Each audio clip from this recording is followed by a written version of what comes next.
The Mountain of Silence. The air inside Hangar No. 3 at the Royal Air Force Station in Birmingham, England, was a frozen, stagnant thing. It tasted of damp paper, decay, and the faint, acrid scent of rat droppings. February of 1945 had been brutal, and the cavernous, unheated space offered no refuge from the English winter.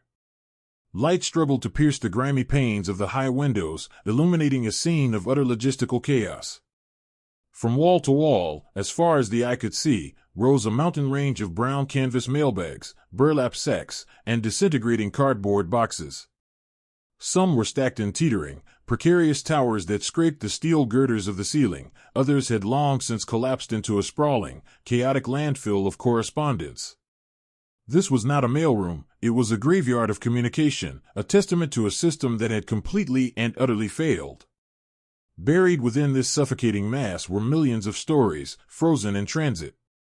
There were V-mail letters from sweethearts, their microscopic text detailing dreams of a post-war life, Christmas packages from 1943, their contents long since rotted, and urgent telegrams bearing news of births and deaths at home, their significance lost to the unfeeling passage of time. The sheer scale was beyond comprehension. The European Theater of Operations, ETO, was home to 7 million Americans, and their lifeline to home, the one thing that reminded them they were more than just a serial number on a dog tag, was severed right here, in this cold, dark place. From a strategic perspective, this was a disaster. As Napoleon himself had noted, the moral is to the physical as 3 is to 1. Generals on the front lines were reporting a palpable decline in fighting spirit. Soldiers who could face a German machine gun nest without flinching were being broken by the silence from home. They felt forgotten, abandoned. The anxiety was a corrosive acid eating away at unit cohesion and combat effectiveness. An archival audio recording from a 101st Airborne sergeant, recorded near Bastogne, captures the sentiment with heartbreaking clarity. We can live for weeks on rations. We can sleep in frozen foxholes. But we can't fight without letters. If they've forgotten us back there, what are we fighting for? The problem was a hydra of complexity. Soldiers were constantly on the move, transferred between units, wounded, or killed. A letter simply addressed to PFC John Smith, U.S. Army, Europe was a needle in a continent-sized haystack. There were, according to Army records, over 7,500 men named Robert Smith serving in the ETO alone. The Red Cross, tasked with the impossible job, had failed. Mail-led logistics units had tried and given up, declaring the task unsolvable. The mountain of silence grew taller with every passing day, a monument to despair that threatened the very momentum of the final Allied push. Hello, listener, let me know where you're watching from. And if you don't mind subscribing to the channel and giving it a like, I'd be very pleased as the author. Enjoy listening. An unprecedented gamble. In the halls of power in Washington, D.C., the mail crisis was more than just a logistical headache, it was a political firestorm. Anxious families, organized by churches and community groups, were flooding congressional offices with letters, demanding to know why their sons and husbands had fallen silent. The War Department, already grappling with the immense challenge of supplying a global war, found itself under siege from the home front. The pressure reached the highest levels, but the solution proposed was radical, controversial, and, to many in the military establishment, unthinkable. For years, African-American civil rights leaders, chief among them the formidable Mary McLeod Bethune, had been relentlessly lobbying the War Department and the White House. Bethune, a personal friend of First Lady Eleanor Roosevelt, argued with unassailable logic, if black men were being asked to die for their country on the front lines, then black women deserved the right to serve meaningfully overseas. The Women's Army Corps, WWII, had been established in 1942, but the roles for its black members were largely confined to menial, stateside jobs as cooks, cleaners, and motor pool drivers. They were systematically denied the opportunity for overseas deployment, a bitter injustice that reinforced the systemic racism of the era. This was the war within a war fought by black Americans, a struggle for democracy abroad and equality at home. Now, the mail crisis in Europe presented a unique opportunity. Here was a problem no one else could solve. Here was a chance for black women to prove their capability on a global stage. The idea was championed by Eleanor Roosevelt, who saw it as both a practical solution and a moral imperative. After intense internal debate, the War Department reluctantly greenlit the formation of a new, experimental unit, the 6,888th Central Postal Directory Battalion. It would be comprised entirely of African American women from the WWII, a self-contained unit with its own command structure, its own military police, and its own mission. It was a gamble of epic proportions. The military hierarchy, steeped in the prejudices of the time, was deeply skeptical. An entry from the declassified diary of a senior ETO logistics officer dated November 1944 reads, "They are sending a battalion of colored WACs to fix the mail. A noble experiment, I suppose, but it is a man's job. I predict they will be overwhelmed within a month." The women of the 6,888th were not just being sent to sort mail, they were being sent to prove their very worth, to carry the hopes and aspirations of 13 million black Americans on their shoulders. Failure would not just mean a continued mail crisis, it would be used as definitive proof of their inferiority, setting back the cause of racial and gender equality for a generation. The stakes could not have been higher. The forging of a leader and her battalion. The woman chosen to lead this unprecedented unit was as remarkable as the mission itself. Major Charity Adams was not the product of a military dynasty. She was a brilliant, determined scholar from Columbia, South Carolina, who had graduated from Wilberforce University in Ohio with degrees in mathematics and physics. When the WAC was formed, she became a member of its first-ever officer candidate class. Standing a statuesque 6 feet tall, she possessed an air of unshakable authority and an intellect that commanded immediate respect. Her selection to command the 6,888th was a testament to her reputation for discipline, intelligence, and a refusal to suffer fools or bigots.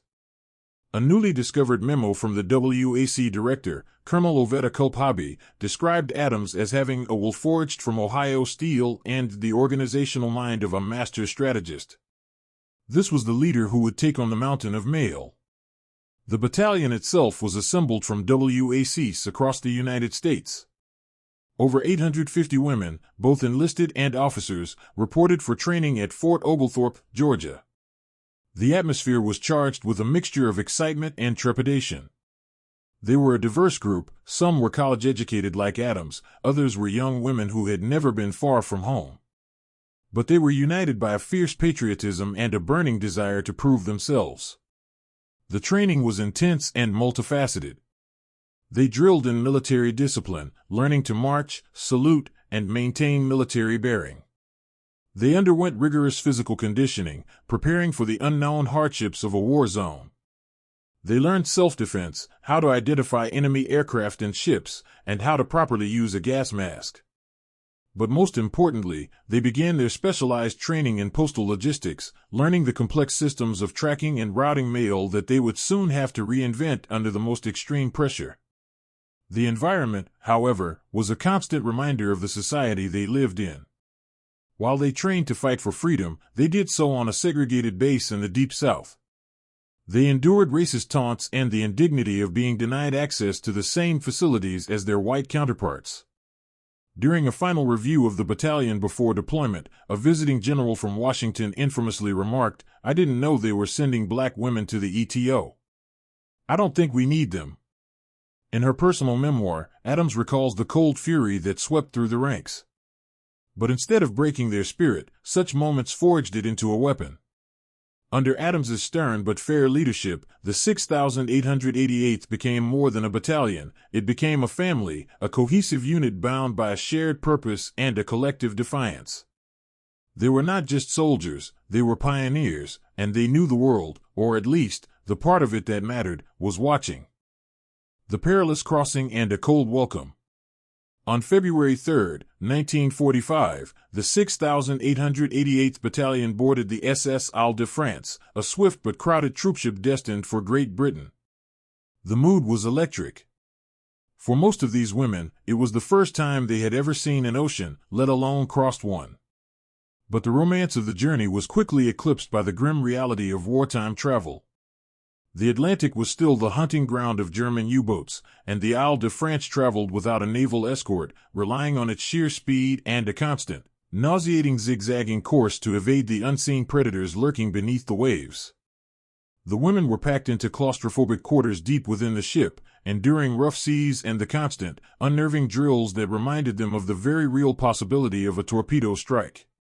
Just days into their 11-day journey, that possibility became a terrifying reality. As they neared their destination, the ship's alarms blared. The vessel shuddered violently, its engine screaming as it engaged in evasive maneuvers. As the women scrambled for their life vests, they were informed that several German V-1 flying bombs, the infamous Buzz bombs, had been launched at their ship. Another account, drawn from the oral history of Private First Class Indiana Hunt Martin, states they were pursued by a German submarine and were forced to reverse course at high speed. Whatever the specific threat, the danger was palpable.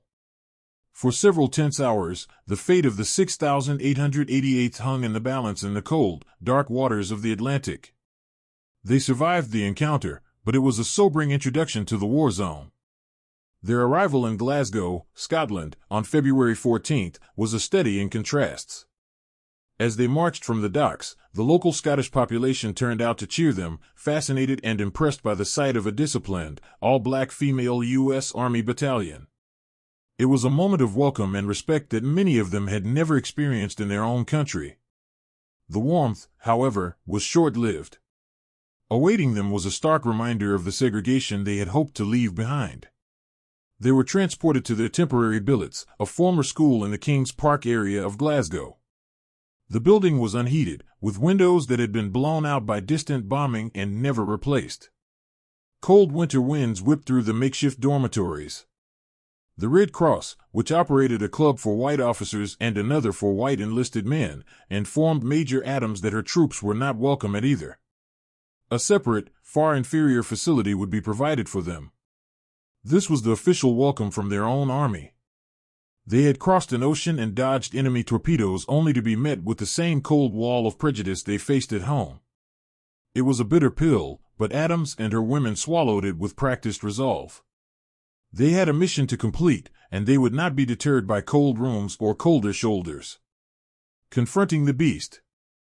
After a few days in the frigid billets of Glasgow, the 6,888th boarded a train for their primary destination, Birmingham.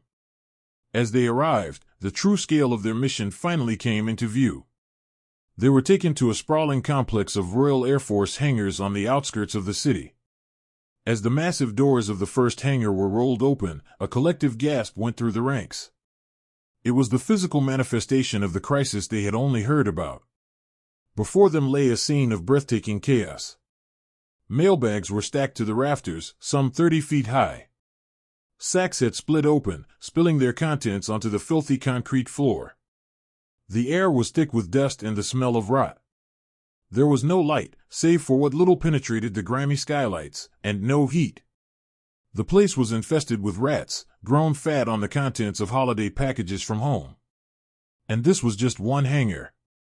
Two more, equally vast and equally chaotic, awaited them. The women stared in silence, a wave of disbelief washing over them. It seemed less like a postal backlog and more like an act of God. It was into this scene that a white general, the ranking officer for the region, made his inspection.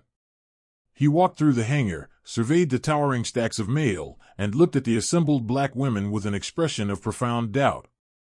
Turning to Major Adams, he laid down the gauntlet. "Major," he said, his voice dripping with condescension, "they tell me you're the ones to fix this.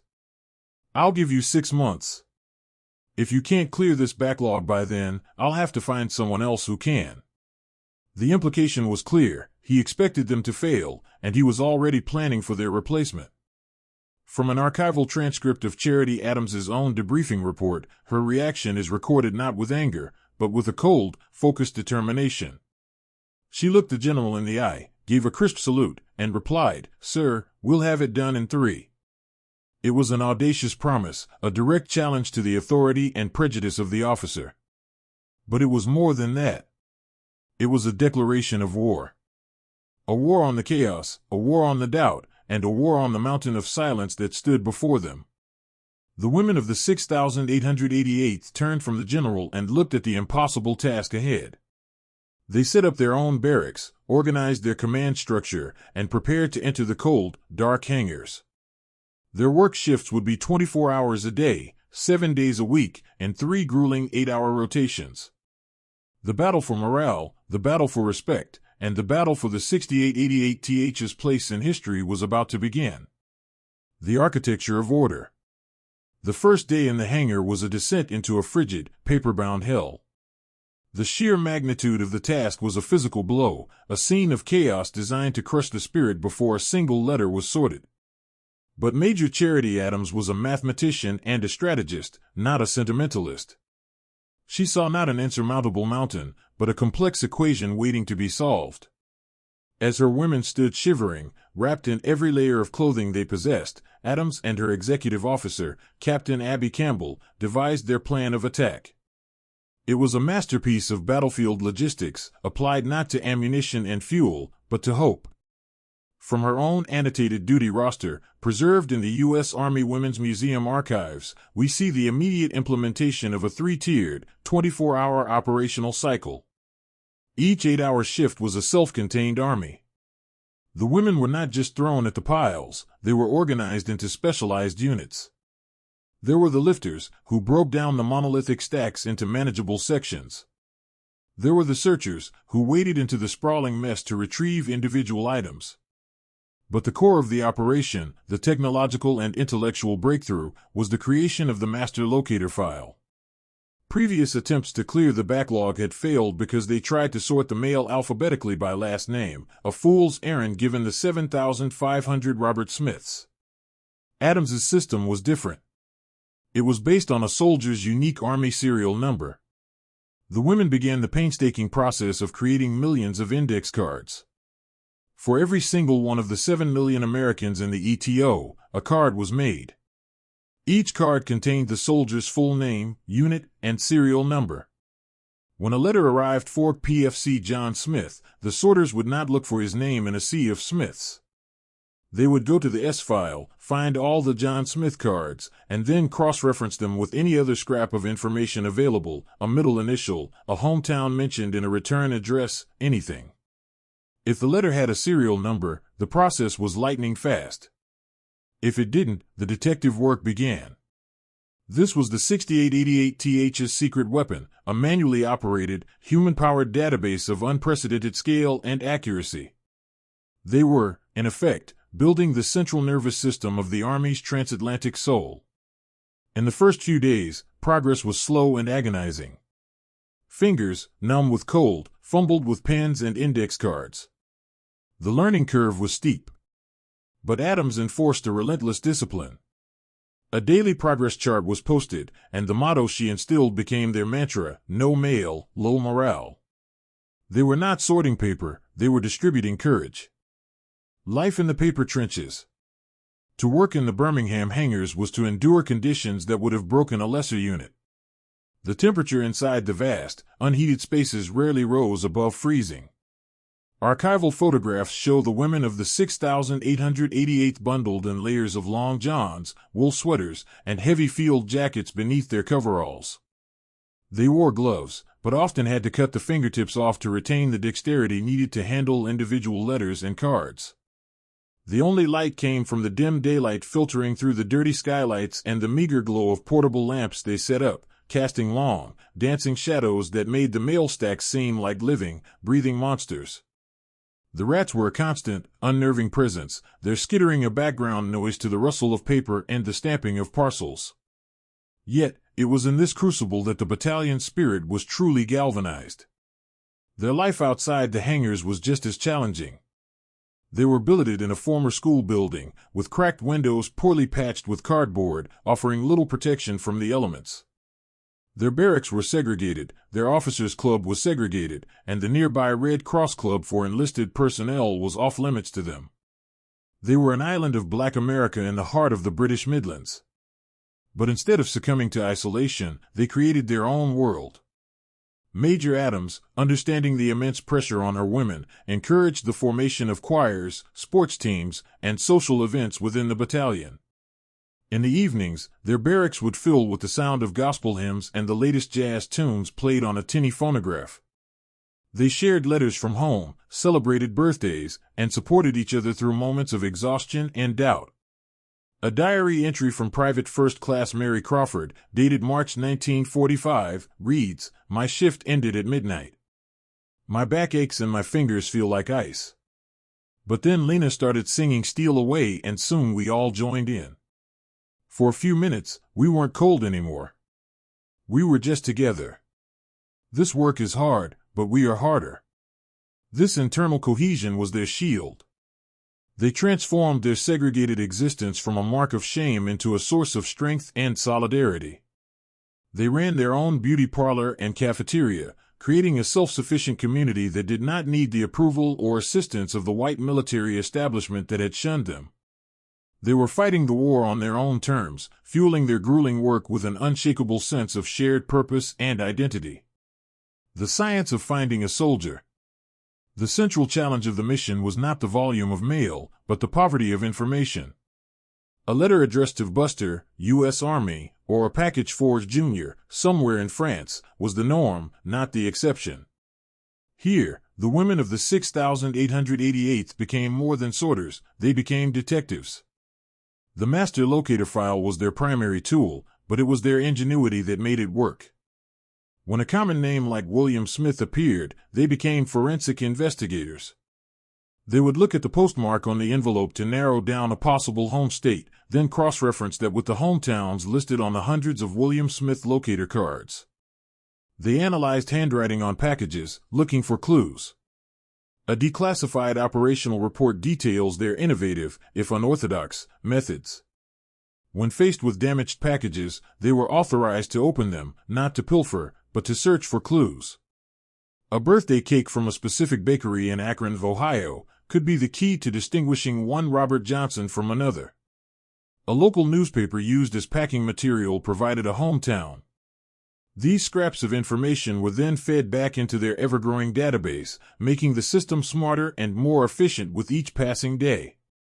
The battalion established a Nixie section, a postal term for mail that was undeliverable. But for the 6,888th, undeliverable was a challenge, not a final verdict. They processed mail for soldiers who had been killed in action, carefully rewrapping the items and marking them deceased for return to the sender, a somber but necessary part of their duty. They handled mail for soldiers with the same name, sometimes in the same unit, developing a system of secondary checks to ensure the right James Davis got his letter. An oft-repeated story within the battalion, verified by several oral histories, tells of their greatest triumph, successfully identifying the correct recipient for a letter addressed simply to Robert Smith, U.S. Army. After a painstaking process of elimination that took several days, they narrowed it down from over 7,500 possibilities to one soldier, confirming the match through his serial number, which was found on another piece of mail in the same bundle. This was not merely sorting, it was an intellectual feat, a daily victory of order over chaos, of human connection over the anonymity of war. Each successfully routed letter was a small, personal triumph that fueled their resolve to conquer the next. Over my dead body, sir. As the 6,888th began to make visible progress, turning chaos into organized outflow, their efficiency attracted the attention of the very command structure that had doubted them. One day, a white brigadier general arrived for a surprise inspection. He walked through the now organized hangar, watching the women work with a silent, almost mechanical rhythm. The towering, haphazard piles had been replaced by organized sections, with clear pathways and designated areas for each stage of the sorting process. The general was impressed, but his prejudice blinded him to the truth of what he was seeing. Pulling Major Adams aside, away from her troops, he remarked that she was doing a fine job. He then leaned in conspiratorially. "But I'm sure you've had help," he said. "I'm going to send in a white first lieutenant to help you, to show you how to really get it done." The statement was a staggering insult, a denial of her authority, her intellect, and the competence of every single woman under her command. It was the embodiment of the systemic racism and sexism they were there to defy. In this moment, Major Charity Adams faced a choice. She could acquiesce, swallow the insult, and allow an unqualified white officer to be inserted into her command chain, effectively erasing their achievement. Or she could stand her ground. According to her own autobiography, One Woman's Army, and corroborated by multiple witnesses, Adams drew herself up to her full height, looked the general squarely in the eye, and delivered one of the most powerful rebukes in the annals of military history. "Sir," she said, her voice devoid of fear, "over my dead body, sir." The general was stunned into silence, completely taken aback by this black female major's utter refusal to be cowed. He threatened her with a court-martial for disobeying a direct order and insubordination. Adams did not flinch. She calmly informed him that he did not have the authority to give her a direct order, as she reported to a different command, and that if he did pursue the matter, he would have to explain to the entire ETO command why he was trying to disrupt the first and only unit that was successfully solving the mail crisis. The general, realizing he had been completely outmaneuvered both militarily and politically, turned on his heel and left. He never returned, and the threatened court-martial never materialized. Word of the confrontation spread like wildfire through the battalion. Major Adams had not just defended her own honor, she had defended all of them. She had faced down the physical manifestation of their struggle and won. Their respect for her, already immense, became absolute. Victory in Birmingham. Major Adams's stand against the general was a moral victory that supercharged the battalion's physical efforts. Her audacious promise to the first general, to clear the backlog in 3 months instead of 6, had now become a point of honor. The pace of the work, already impressive, accelerated. The women tracked their progress with a fierce, competitive pride. The motto "No mail, low morale" was posted everywhere, a constant reminder of the stakes. The shifts competed against each other, pushing their daily processing numbers higher and higher.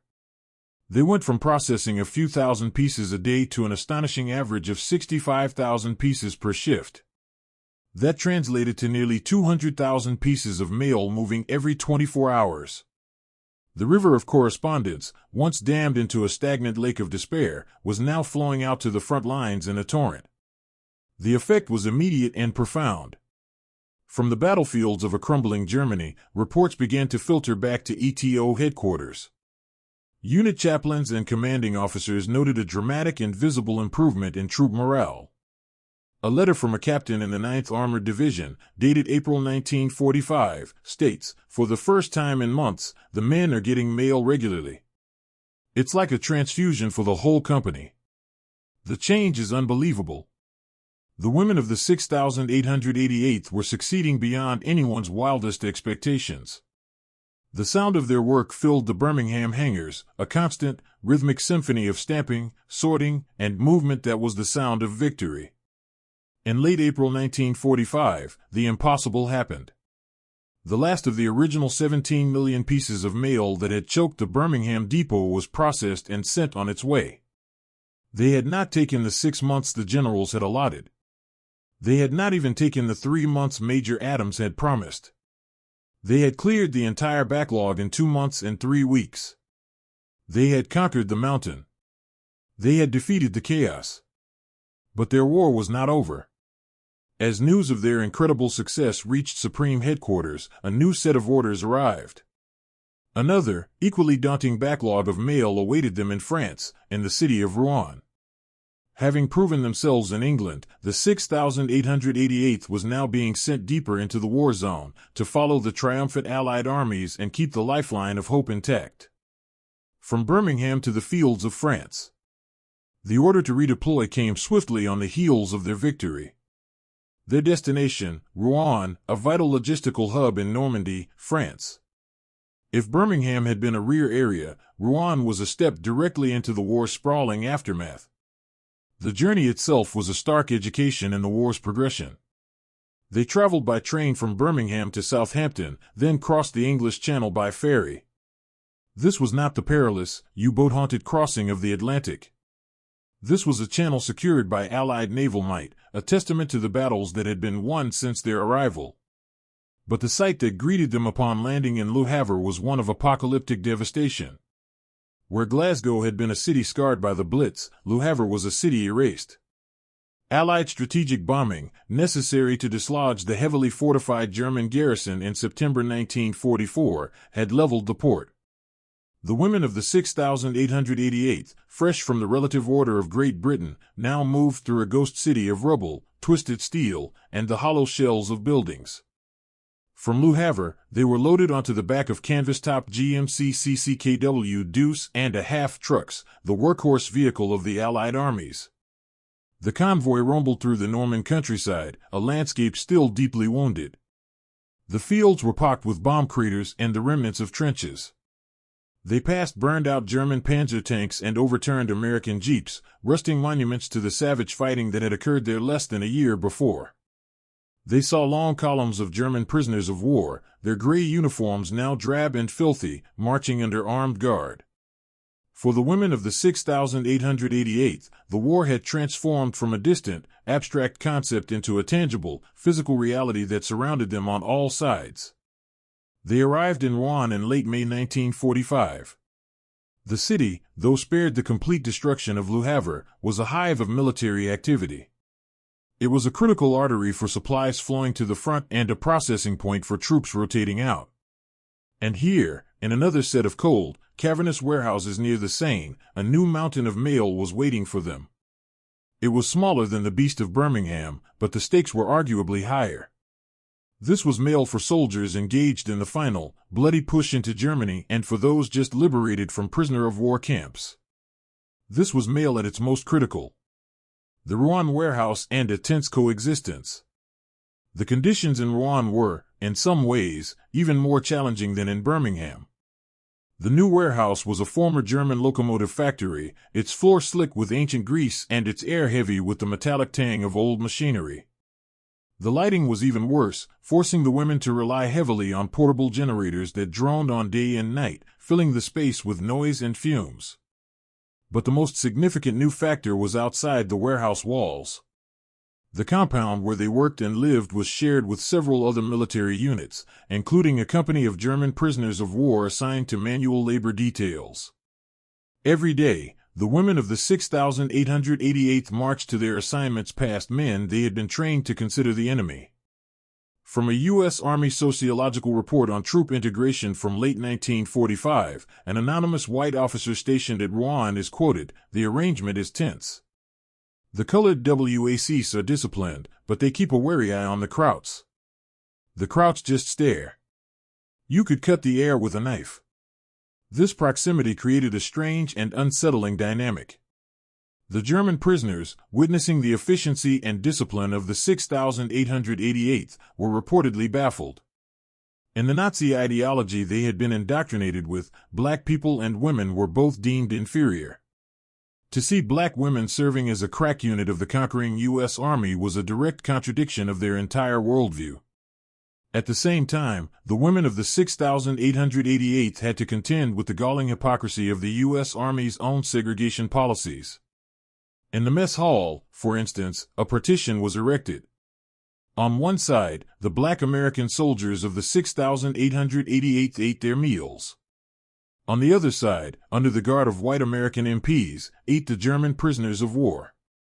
An archival interview with former 6,888th member Lena King recalls the bitter irony: "We were fighting for freedom, and yet here we were, separated from our own army, while the enemy soldiers were being treated with more consideration by our white counterparts. They didn't see us as fellow soldiers. To them, we were still just colored girls." Despite this, they set to their task with the same focused intensity they had shown in Birmingham. They rebuilt their master locator file, adapting it to the rapidly changing front lines, and began their relentless, three-shift assault on the backlog. Closer to the front, deeper in the machine. Being stationed in Rouen meant the 6,888th was no longer a remote logistical unit. They were an integrated part of the vast and complex machinery of a theater in its final act. The mail they were sorting was not months old, but weeks or even days old. The urgency was palpable. A letter could mean the difference between a soldier re-enlisting or demanding to go home. A package could provide a desperately needed connection to a world beyond the mud and death of the front lines. Major Adams and her officers had to coordinate daily with G1, personnel, and G4, logistics, sections of the theater command, tracking the fluid movement of entire divisions. A unit could be in the Rhineland one day and ordered to Bavaria the next. Their locator system had to be a living, breathing entity, updated sometimes hourly, to prevent mail from being sent to a location a division had just vacated. The technology they employed remained fundamentally human-powered, but it was augmented by the full logistical might of the U.S. Army. Jeeps driven by women of the battalion's own motor pool raced back and forth between the warehouse and the various command posts in Rhine, carrying updated rosters and dispatching sorted mail to airfields and railheads. These women drivers, who had been trained stateside, now put their skills to the test on roads clogged with military traffic and shattered by war. The proximity to the front also meant a greater level of personal risk. Though Rouen itself was secure, the war was not a neat and tidy affair. There were stories of stay-behind German units, of collaborators, and of the general instability of a newly liberated nation. The 6,888th had its own armed military police detachment, composed of women from the battalion, who stood guard at their barracks and compound. These women, armed with M1 carbines and Colt .45 pistols, were a visible symbol of the battalion's self-sufficiency and readiness. They were not just sorting mail, they were a U.S. Army battalion in a forward area, responsible for their own security and operations, a fact that continued to surprise and impress the male-dominated command structure around them. The keepers of last words. In Rouen, the most emotionally taxing part of their job took on a new and terrible weight. This was the processing of mail for the deceased. With the war reaching its crescendo in the brutal final battles for Germany, the casualty lists were long. Every shift, a significant portion of the mail they sorted was from men who would never read it. The procedure for handling this mail was one of solemn, painstaking reverence. When the locator file indicated a soldier was killed in action, the letter or package was carefully set aside. It was then taken to a special section where it was logged. If the package was open or damaged, its contents were catalogued. The original item was then wrapped in plain brown paper to cover the cheerful "Happy Birthday" or "I love you" messages, and the word "deceased" was stamped in stark, black letters on the front. It was then sent to the Army Effects Bureau to be returned to the next of kin. This process transformed the women of the 6,888th from postal workers into the final arbiters of a soldier's personal history. They were the last ones to touch the words of love from a mother, the first to officially acknowledge that those words had arrived too late.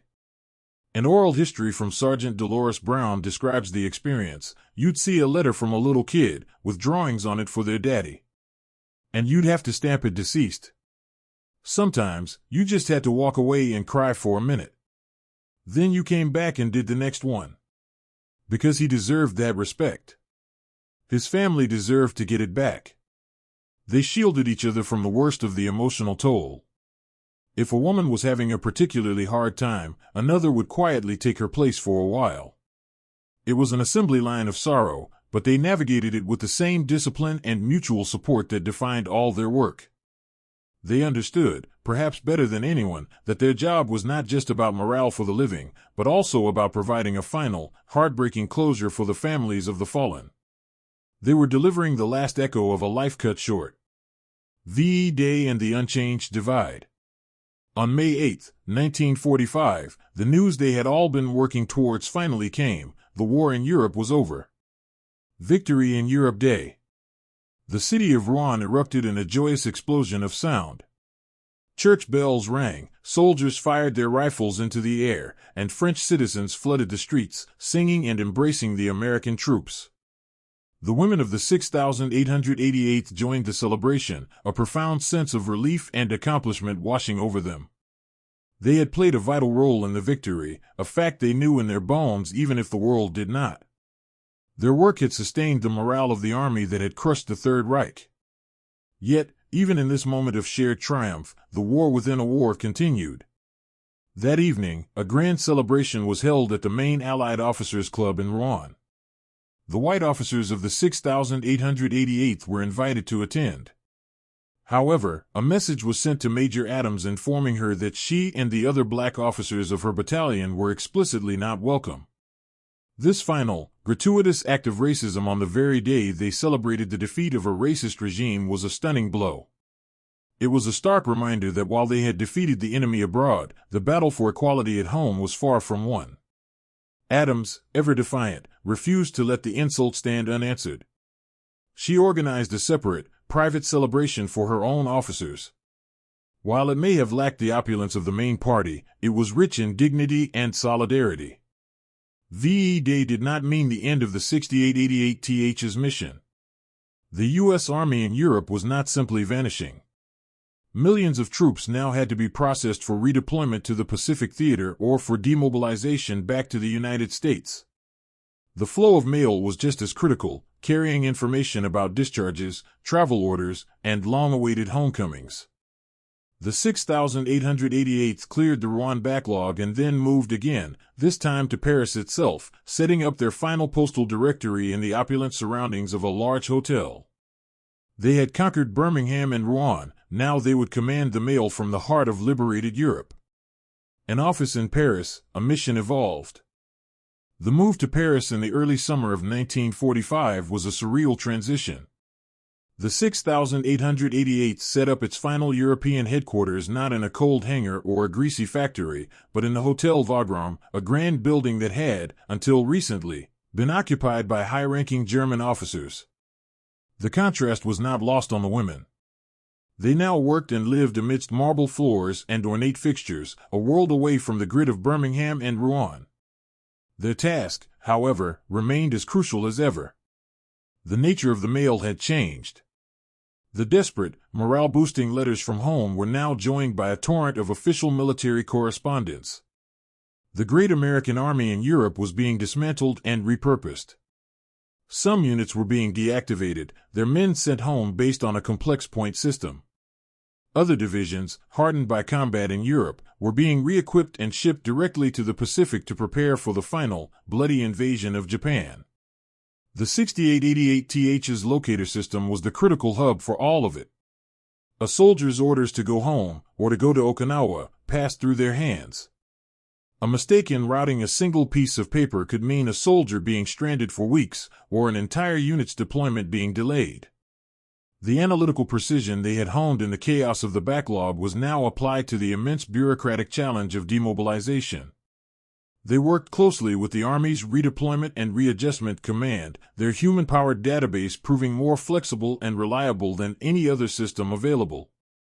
Major Adams was a regular presence at high-level planning meetings, her expertise in personnel tracking now recognized, if still begrudgingly by some, as indispensable. The battalion also took on a new, grim duty, processing the vast amounts of mail that had been held in German prisoner-of-war camps, mail that had been denied to captured Allied soldiers for years. They worked to reunite this mail with the now liberated POWs, who were scattered in hospitals and recovery centers across Europe, another small but profoundly meaningful act of restoring broken connections. A rest well earned, a world apart. Life in Paris also offered the women of the 6,888th their first real opportunity for rest and recreation since their deployment. For the first time, they had the freedom to explore a world city, a place they had only dreamed of. Their off-duty hours were spent walking the Champs-Élysées, marveling at the Eiffel Tower, and visiting the Louvre, which was just beginning to rehang the masterpieces hidden from the Nazis. An entry from the diary of Corporal Evelyn Martin, held in the National Archives for Black Women's History, captures the sense of wonder. Today I stood before the Mona Lisa. It was smaller than I imagined. To think, just a few months ago I was sorting mail in a freezing hangar, and now I am here, in Paris, looking at the most famous painting in the world. Sometimes I cannot believe this is my life. This experience was transformative. In Paris, they were often treated with a respect and admiration they had never known. To the French, they were not colored WACs, they were soldiers of the victorious American Army, liberators. They were exotic, impressive figures in their crisp uniforms, and were welcomed into shops and cafes. This taste of a less racially stratified society was intoxicating and deeply poignant. It highlighted the profound injustice of the world they would eventually return to. In their own ranks, however, the segregation remained absolute. They maintained their own enlisted club and officers' club in Paris. Major Adams, in a final act of defiance against the Red Cross's discriminatory policies, strictly forbade her women from patronizing the segregated Red Cross facilities, ensuring their battalion remained a self-contained, proud, and independent entity. They had earned their victory, and they would celebrate it on their own terms, in their own community. The experience in Paris further solidified the bond between them, a shared memory of beauty and freedom that would sustain them long after they left. The unseen casualties and the journey home. The story of the 6,888th is one of triumph, but it is not without its tragedy. The war's dangers did not end with the German surrender. In early July 1945, a few weeks after the move to Paris, 3 women from the battalion, Sergeant Dolores Brown, Private First Class Mary J. Barlow, and Private First Class Mary H. Bankston, were killed in a horrific Jeep accident. The accident served as a brutal reminder of the inherent risks of military service, even away from the front lines. The battalion mourned them deeply, holding a full military funeral in their honor. These 3 women, who had survived the Atlantic crossing, the V-1 bombs, the bitter cold of Birmingham, and the chaos of Rouen, became the 6888th's final casualties. They were laid to rest at the Normandy American Cemetery, their graves a lasting testament to the fact that the battalion's service was not without the ultimate sacrifice. They are the only women of the American military from World War II buried in that hallowed ground. By the fall of 1945, with the war in the Pacific also over, the mission of the 6,888th was officially complete. The great mail backlogs were gone, and new, permanent systems were in place. Orders for their return to the United States were cut. In November 1945, they boarded a ship bound for home. The mood was one of pride and accomplishment, mixed with a deep apprehension about the country to which they were returning. They had proven themselves as soldiers, as logisticians, and as leaders. They had seen a world where their skin color was not the sole determinant of their worth. Now they had to go back to a place where it was. A quiet disbandment, a story buried. The 6,888th Central Postal Directory Battalion arrived at Fort Dix, New Jersey, in late November 1945. There were no parades. There were no newsreel cameras. There were no high-ranking generals waiting to thank them for their indispensable service. Unlike many returning units, they were not celebrated as heroes. Instead, the battalion was quietly and unceremoniously disbanded. The women were processed out of the military and sent back to their hometowns, armed with their honorable discharges and a handful of service medals, but with no official recognition for their unique and historic accomplishment. In the grand narrative of World War II, a story constructed by and for the white male establishment, there was little room for a battalion of black women who had succeeded where men had failed. Their contribution, though critical to the war effort, was deemed a minor, auxiliary footnote. Their files were packed away, their story classified or simply forgotten. For decades, the legacy of the 6,888th lived on only in the memories of the women who had served. They returned to a deeply segregated America, where they faced discrimination in employment, housing, and education.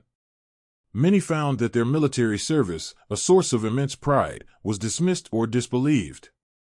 The idea that black women had served overseas as a self-contained U.S. Army battalion was so far outside the common understanding of the war that it was often treated as a tall tale.